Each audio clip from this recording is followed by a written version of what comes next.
Welcome to the Gourds and Pomegranates podcast, talking common sense for church communications.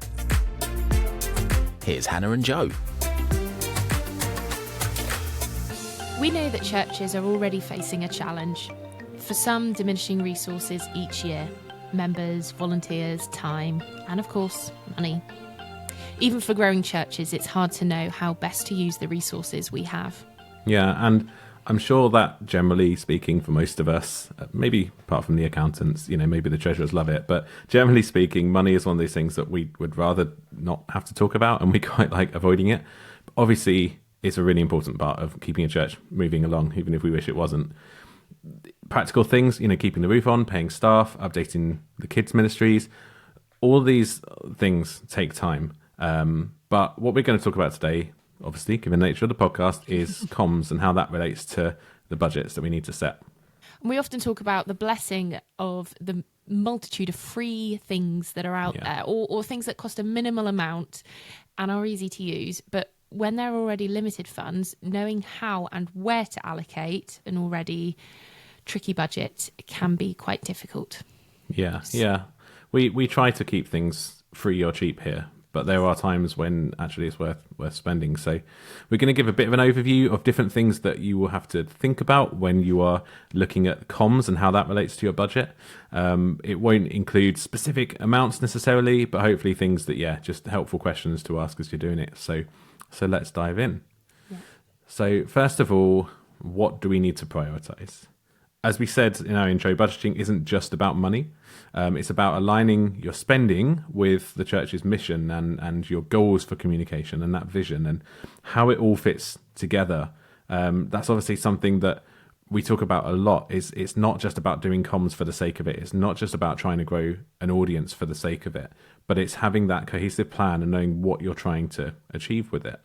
Going way back to our first series, which feels like a really long time ago, we talked about having a communications plan and talked you through how to put that together. So this is kind of relating into that. So if you've not done that, then you can go back there.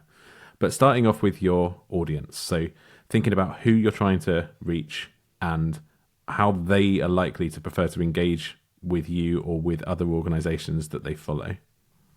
Yeah. And then another point is thinking about the core tools first. So actually investing in the essentials like a decent website. I don't even want to say that you have to pay for email communications, but just having something that works and that actually helps you to do emails quicker. And even thinking of things like the visuals. So actually having a good logo, having good templates and things to be able to use. Yeah. And as we say, it's not just about money, but time and volunteer energy and time as well. And it might be that part of this discussion is that you think about stuff, which obviously does then involve money. It's something in our swap with the church office that we talked about and how it's not always the best thing for your second staff person to be an associate minister or an assistant pastor or something like that. But actually admin and comms as part of that are really important. And it's probable that your pastor doesn't have the time to do that. Yeah. And even if they do have the time, they may not necessarily have the know-how. So staffing and team building is all part of that as well. And then we've always had this kind of mantra of do less better. So thinking about the quality of your comms and what you're trying to achieve through that, rather than necessarily being on every platform out there. So if you can be on just a couple of networks or using a couple communications channels, but doing them really well, that's better than spreading yourself too thinly. Yeah, and it helps if you're having lots of volunteers or changing team members that you're not having to train them up on 20 different platforms and tools and places that we have to be posting, but a few and well. So coming on to a practical area of comms, which, given that we're a podcast and that's a digital format, given that I do websites and does social media, we like to talk about digital, but let's go old school for a second and think about print. Now, maybe part of the reason we forget about print as well is because it does generally cost money in a way that posting on Facebook doesn't. But that doesn't mean it's not worth it, and it can be really effective. I heard in a call just this morning about someone who shared that they came to be a believer through a leaflet that came through their door for an alpha group. And she said she went along, ate the church's food for 10 weeks, and eventually was led to Christ, which is amazing. That's a flyer through the door. So yeah, let's not forget about that. So different ways that we can use prints then. You may still have a bulletin or a newsletter. That might be a physical thing. Even if you do an email one, there might be people in the church who benefit literally just from a printout, and that doesn't necessarily cost any money, although you've got to buy some ink, and that's not cheap either. Service sheets as well. So we've got those sorts of things. And then we've got your sort of flyers and leaflets that you have around the church for people to find out more. Even if we want to try and move people towards a digital engagement, like we want to get them on our weekly newsletter, a flyer can be a really good stepping stone to that, or a postcard or something. You might want to have several for different ministries, so you've got something relevant that you can give to that person. As well as directing people to event-specific posters, it's also really helpful to have sort of posters or literature or signage around the building of either directing people where to go, or just to say that these are regular things that happen. I mean, there's so many different things that you could have up, but it is really important to think about what is being put up around your church. As we said in a previous episode about the eyes of a newcomer, of actually thinking it's all right for you if you know where the toilets are, but a new person might not know. So it is really important to have, pointing to which way you need to be going. Yeah, and that signage isn't something we'd necessarily would even include in a comms plan, but it is a way of communicating, and it is something which costs money, to have it designed, to have it printed, and maybe for a more permanent thing, that's not going to be as cheap as just a poster or a run of posters. So it's worth thinking about. Yeah. And then, for event-specific things, as you alluded to, like that's really important as well, that for people who aren't actively looking to engage with you already, like they're not already at your church, then a flyer handed out to them in the street can be really powerful way of grabbing their attention. It could be that you have posters outside the church, or even banners, that sort of thing. And then as an extension of that, any sort of campaigns that you might have. So I mentioned a leaflet through the door. You might be doing a door-to-door drop, whether you're delivering them yourself, or if you've got the time, or if you're spending what is admittedly more money, but getting those sent out for you, that can still be really effective. So all of these things will cost money.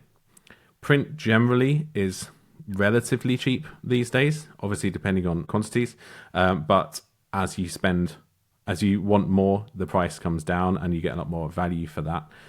So it's worth looking at some online printers, but you might also want to talk to some local printers as well, who might be willing to give a discount if they're sympathetic with the church, or just sympathetic to the fact that you are in the community.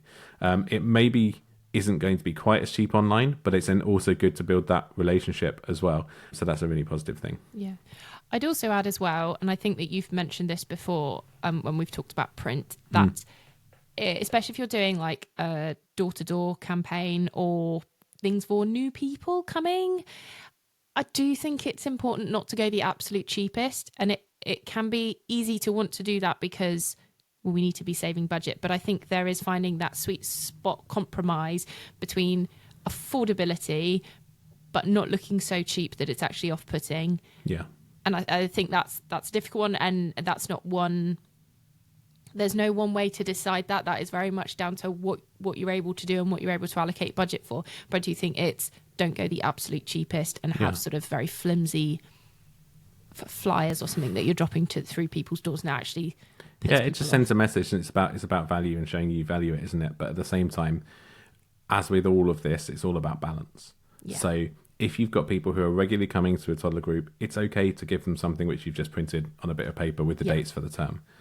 But if you are advertising that same toddler group to people in a local cafe and you're leaving some flyers in there, then they can get the information, but it's probably worth just spending that little bit more on the actual print quality. And we've not really mentioned this, but design as well, that you can do so much with tools like Canva, which are free for non-profits, or even other cheap tools. You don't have to spend the earth on design tools. But even then, even with the easy-to-use tools, there can be some things where it's worth investing in someone to design it for you. I personally find it very hard to advocate for Fiverr because I don't really morally like it. But at the same time, if there are people who are willing to work for that little money, yes, maybe you're just getting templates that are filled in, but it can work for you, and it can be really budget friendly. So there are ways of getting design work done cheaply if you need that little bit of help as well. So going back to then digital, I think one of the most important places, and we say this all the time, is your website. Having that's your home camp. It's the front door of your church. It is the place where you can put everything, where you control everything effectively. It is so important to have a, again, good quality, but it doesn't have to cost the earth, website that allows you to promote and share and link to resources and different things, and also that keeping it in date, like not having stuff from 2014 still on there. So yeah, Joe, tell me how much your website's going to cost. This is I mean, like in terms of if you're getting a custom design, obviously that's going to cost more. And I'll be very upfront. You know, obviously, I love to work with churches. I do like a 30 to 40% discount with churches, sometimes even more, compared to my sort of business sites. But you're still probably looking at a couple of £1,000s to have that website designed. And that's not something that every church can justify, and we completely understand that. With that said, despite that bias, websites are still really important. And if you can see the importance but don't have the budget, then you can do it in cheaper ways. Maybe it's not going to look quite as shiny. That's okay. You do what you need to do to get the word out there. Websites are still really important because people will always come and check. If they see you on social media, if they Google you, obviously, even if they get a flyer or something, it's just a way of legitimizing you and checking that they're not coming to something incredibly weird, let alone just coming to something which is actually out-of-date information and doesn't even meet there anymore. So yes, websites are important. You can do them cheaply, and it's also the things which don't cost money which are really important. So updating it, like you've said, keeping it up to date there with, that's not to say you have to do it every week, but just information which isn't out of date.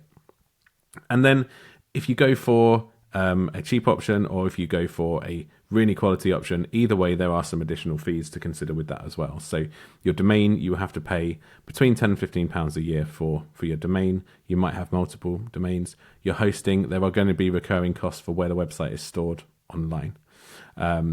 If you do it yourself, then there's that investment there in terms of time as well to consider.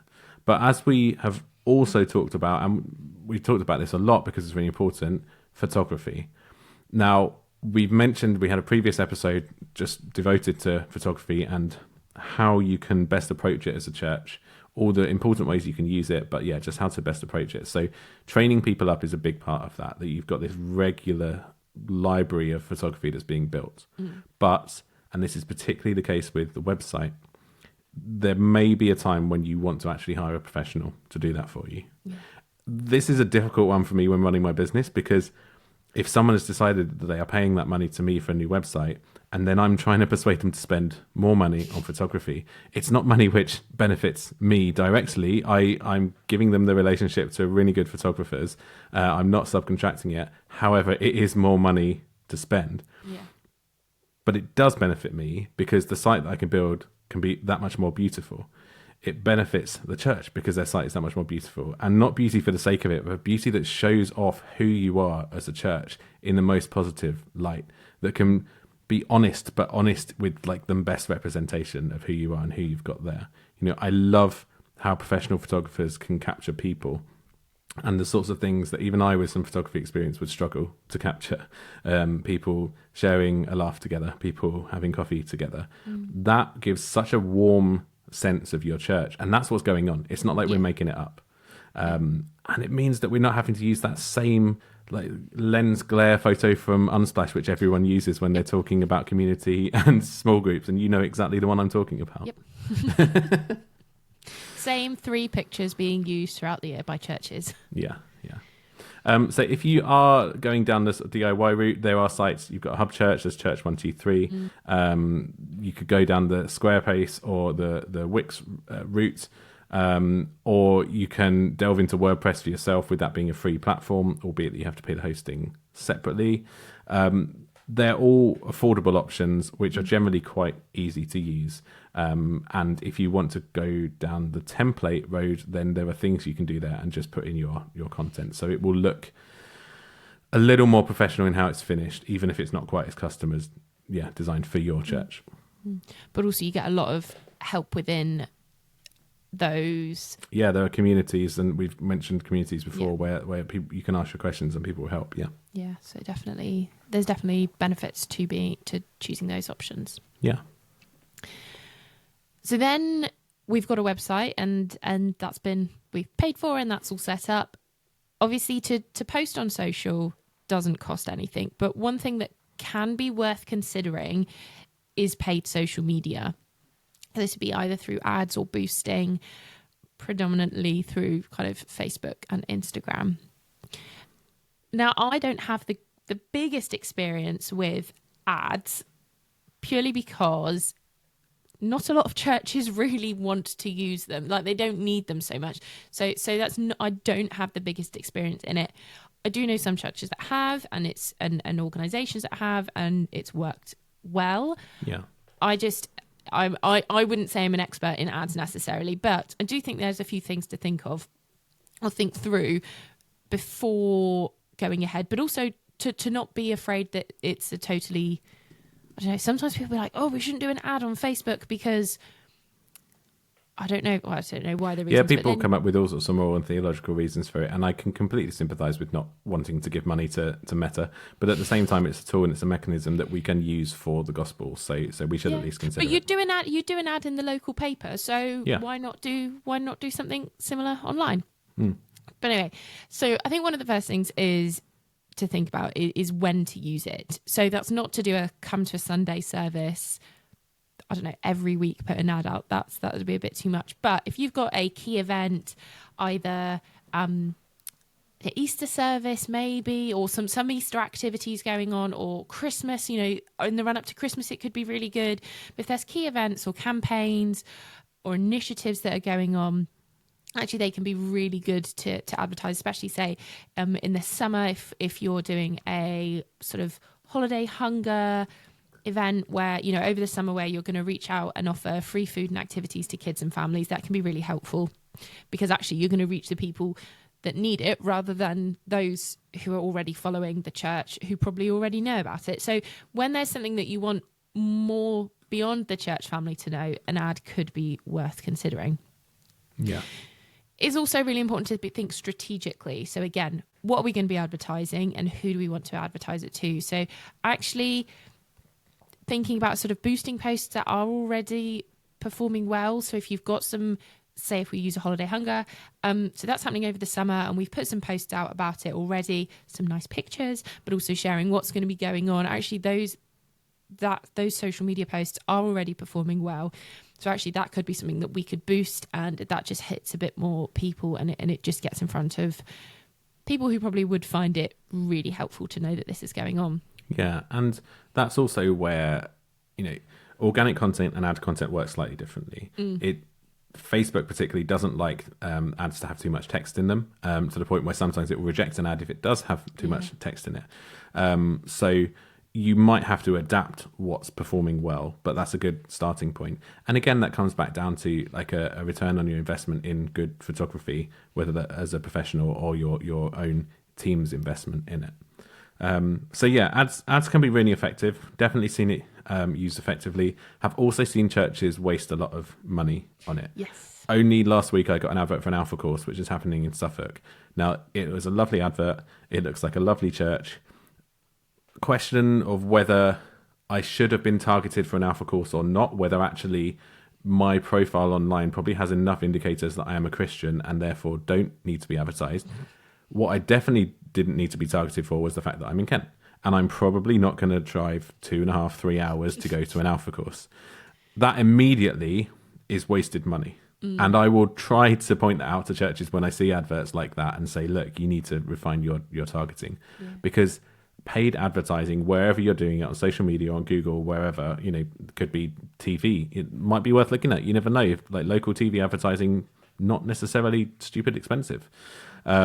It's all about optimization. It's all about targeting and keeping a close eye on how that money is being spent and making sure it's going in the right place. It's very easy, even with small amounts. Even if you say, oh, we'll just put £2 or £3 on this post here. Well, that's great. £2 or £3 isn't much money. But if it's not reaching the right people, then it's wasted money. And you can very easily rack that up. So yeah, start small. Make sure you got your targeting right. If you are speaking to a specialist, then digital advertising specialists can be expensive. But again, if you've got the budget to put into the ads, then it's worth knowing how to actually use that budget well. And usually they would be talking about a minimum of £500 a month for your ad spend, regardless of their fees on top. Yeah. So that's not going to be achievable for a lot of small churches. That's completely fine. Just know that you're going to have to keep a close eye on where that money is spent to avoid it being wasted.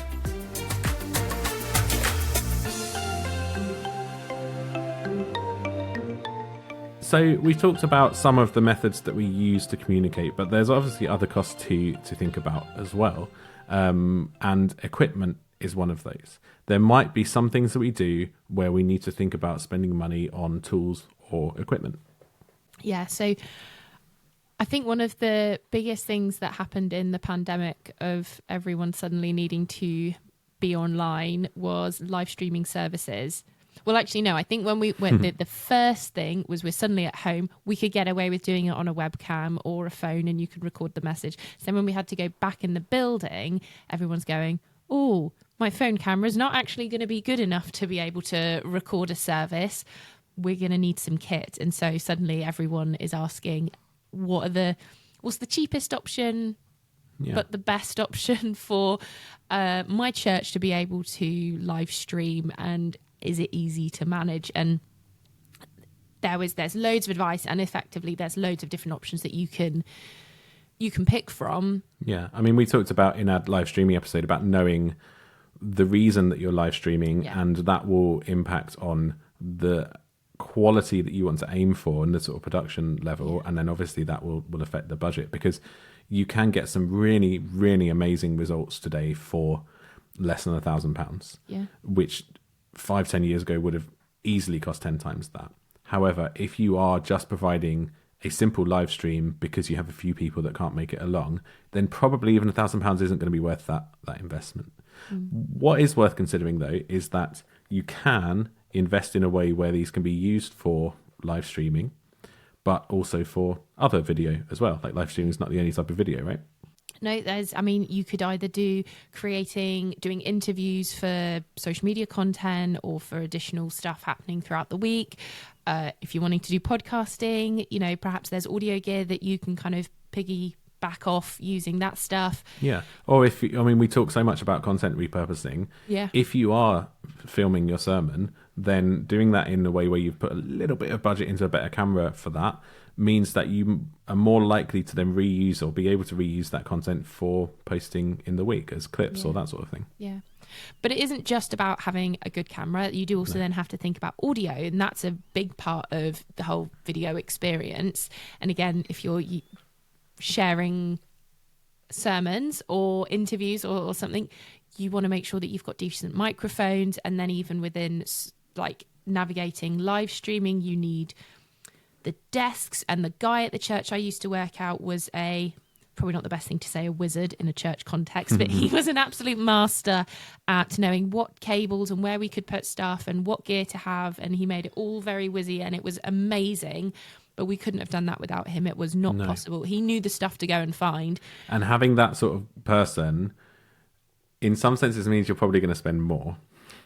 But I think it means that they're going to use the budget better, and you're going to get more for your money, as opposed to, I consider PA as part of comms, but not when it comes to budgets, for the reason that churches are generally happy to spend tens of thousands on PA stuff because it's a need. They see it as a need. They get that within part the of Sunday it, service. And they know that it's expensive. If you were to then suggest spending a fifth of that on a camera setup, then that becomes a very different discussion, let alone on a website. True. It's the same thing of like repairing a pane of glass in an expensive window, or any window, because it's all expensive, versus spending that same amount of money on the website. I'd argue that they are both very important. Now, maybe one is essential and the other one isn't 100% essential, but the willingness to put the budget into the window is going to be so much more than the website. So yeah, it's about just being reasonable with your budget and knowing why you want to do it as well. Yeah. But also, I think on that sense of it's the people using it. So actually, if you know that you're going to have the people, there's no point in getting a super fancy sound desk for the Sunday service if only one person can use it. Actually, you need to make sure. Or if you've not got the musicians to justify it and all that sort of thing. Yeah, 100%. Yeah. So. That's tricky when it budget kind of it goes into a number of budgets, but actually there could be ways of going, well, we're not spending money on these things because we can use what's already here, but can we allocate budget there? Yeah. I mean, we've talked about video there. Lighting is part of that.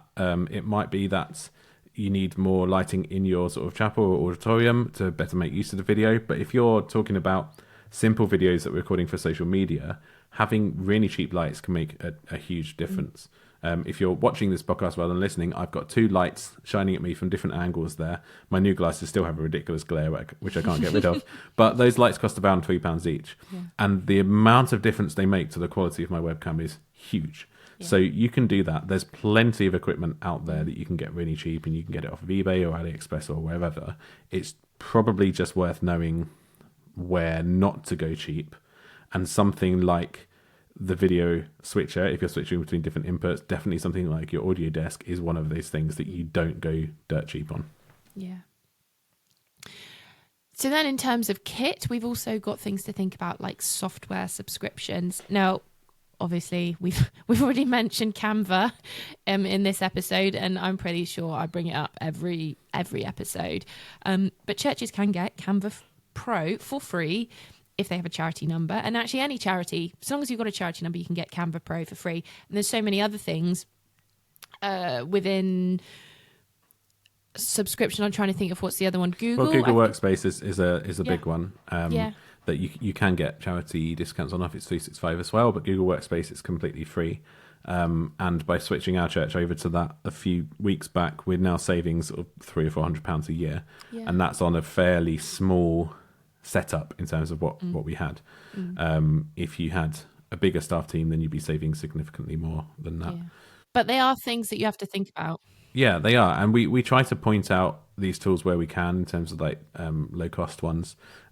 We've talked about DaVinci Resolve as well as really powerful video editing software that is free. Obviously you can get a studio version of it, but you can get so much in the powerful version for free.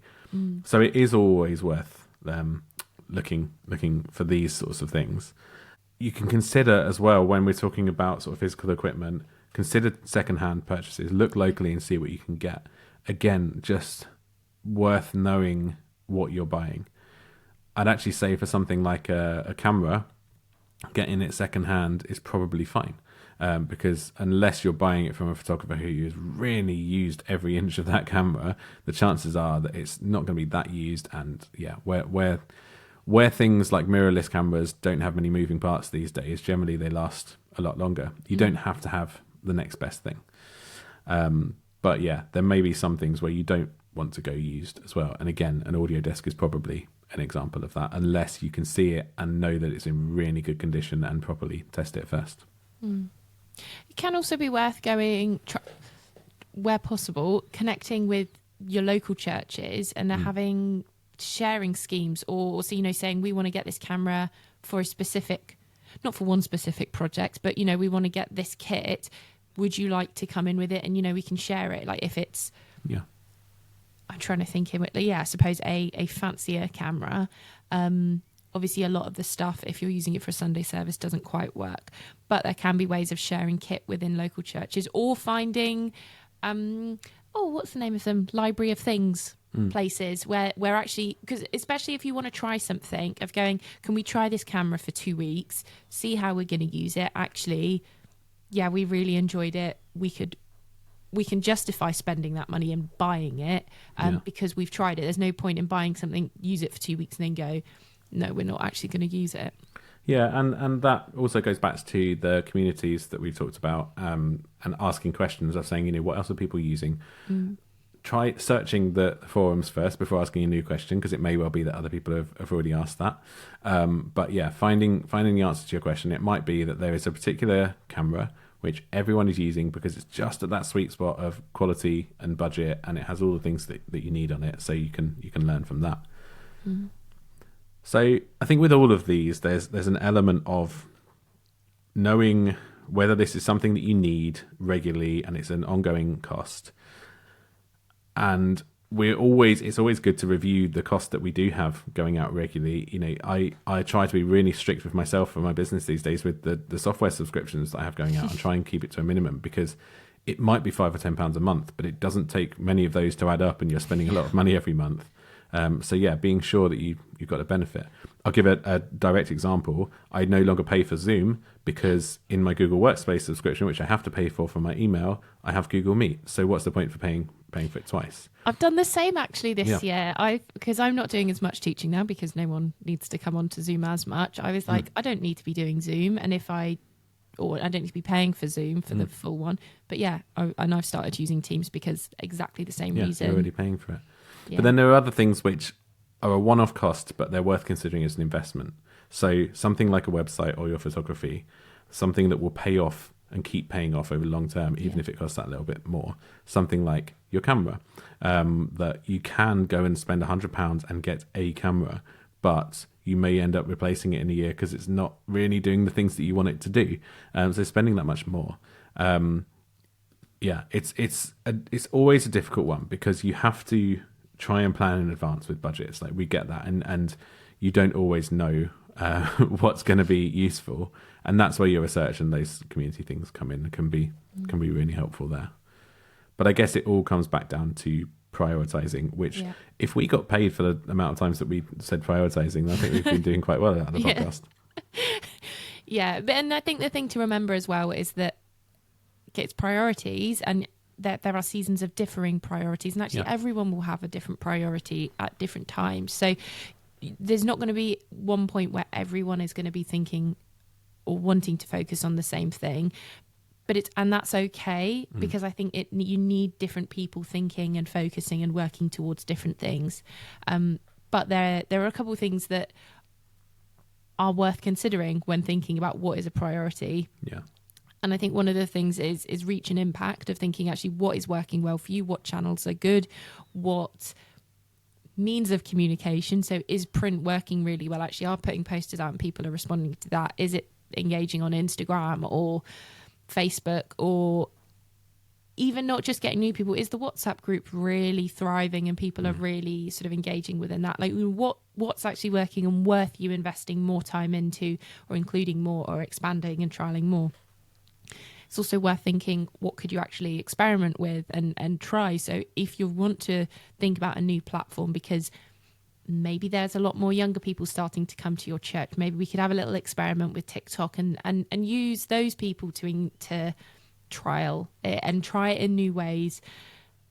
You won't know what's worth investing in if you're not actually testing and experimenting and reflecting and reviewing it. I think is also really important. Yeah, definitely. And as we've alluded to, that it's not just where you're sort of seeing success, but it's where you're seeing capacity, and that might often be time capacity and volunteer capacity. So if you have people who can do a certain thing, if you have people who are likely to be able to devote more time to social media, then you can look at investments which are going to directly benefit that. And then the opposite is also true. If you don't have anyone to operate the live stream, then it's probably not the time to invest in it. Yeah. And then your key events as well. Like, this will be part of your wider vision as a church, that you know the things that you're focusing on. You know that you're going to have a big push at Christmas. So the chances are that that's going to be reflected in your budget as well. And Christmas is going to take more. And that's not just publicising your Christmas events, but it's publicising the events which become before Christmas, putting budget into those events as well, so that you can piggyback off of that to promote Christmas, and then piggyback off of that to promote stuff in the new year. I mean, we've talked about this before with Christmas, because that tends to be the key one. Yeah. We're trying to have more of a family outreach at Easter this year as a church, which traditionally is on a time when we get a lot of guests in, but given that we had a lot at Christmas, and then having an event kind of in the middle, which can then hopefully lead on to our holiday club in the summer as well. And just trying to think strategically like that as well. And And we've said about it's not just money, it's about time as well. And it's about helping people to spend their time in the most efficient way, or ways that it's worth doing. Reviewing, we have a volunteer who is spending a day a week doing this thing, but it's not really having an impact. Now, you have to be honest with that, and just because you don't see an impact doesn't mean that there isn't one. But sometimes it can be those hard discussions that some time might be better spent elsewhere. Equally, it may be that you need to spend money investing in your volunteers, to really show that you value them, but to upskill them and to give them confidence to actually then spend their time in a more efficient way. And it's not about efficiency for the sake of it. You're not running a corporate business and you're not trying to cut down every wasted second in a day. But it comes back to the limited budgets and the limited time, and we want to use them well and to honour God and see the most return for what we're investing there. And I think that's then honouring people's time. If they're willing to serve the church, it honours and celebrates to an extent their hard work by being able to go, oh yeah, we can see these things are proving fruitful, or there is activity in this, or actually look how awesome these posters are because you spent some time designing them, and actually this is really amazing, thank you. And I think that's by celebrating and honouring the volunteers, people are then more likely, in theory, to want to volunteer because they see them as being acknowledged within those acts of service within the church. Yeah. One small point before we sort of wrap things up is about having a contingency fund, that there are going to be things that you can't plan for that you want to have some budget there for. Generally, churches aren't so bad at having contingency funds. They know that you need to have a bit of a rainy day thing, but it may be that you want to have a part of that rainy day fund that's specifically for comms stuff. So if you have invested in a nice camera, but there's no guarantee that it won't break and you might need to repair it or buy another one, so that sort of thing, it's worth mentioning. But the last point then is how we talk about budget and getting everyone on board. And this is so much wider than just money, because this goes back to the vision for comms and wanting people to get why we're investing in it. Wanting people to see the vision to reach people and the different ways that we can do that and the different people that we can reach by doing it in different ways. If we talk about that, if we sell a vision and something that people can get on board with, then actually the discussions about how much money you're spending on your website are so much easier, because it's not how much money you're spending on a website, it's how much money you're spending using that website to try and reach people for Christ. That goes for volunteer time as well. We've got people who are really, really busy, but our kids ministry is understaffed. Why are they wasting their time on social media? That is a symptom that they haven't got the vision, or you haven't sold the vision well enough for social media and why your church is using that. Yeah. I know, because I experienced it myself, there are certain terminology and words and phrases to use within a church environment that just feels a bit icky, and or just send people to sleep straight away. And I wouldn't say budgeting necessarily, but you sort of talk about money, and people get very uncomfortable because why are you asking us for money in the church? And because we're British. Oh no, don't want that. Or people think, oh, all you do is ask us for money because you've got a leaky roof or something. And it there is sort of kind of funny connotations within the church, but it is really important. It is what we need to keep moving. And the reality is that in this day and age, when comms is so important, we do need to put budgeting for comms. And that's not to say just for money and that by throwing loads of money at it, it can sort it. It's budgeting it for time and resources and, just general buy-in. But it's not just about the sort of commercial aspect of it. It's about stewardship. It's about how we're using the things, the tools, the resources, the people, the time, how we're using it wisely and how we're using it to actually make an impact and share the gospel and grow disciples. And whilst it's easy to look at it as just numbers, and that is important, it is also so important to remember actually what is the goal at the end of the day and how this is just a means of helping to push that forward. So hopefully this has been a really helpful episode. Sorry that we've waffled on about money, as it is something that we said that we'd like to avoid talking about. But we'll be back soon with other practical tips. And do share this with other people who might find it useful. Gourds and Pomegranates is brought to you by Joe Gallant and Hannah Fleming Hill. You can find episode transcripts and contact the show via gppodcast.uk.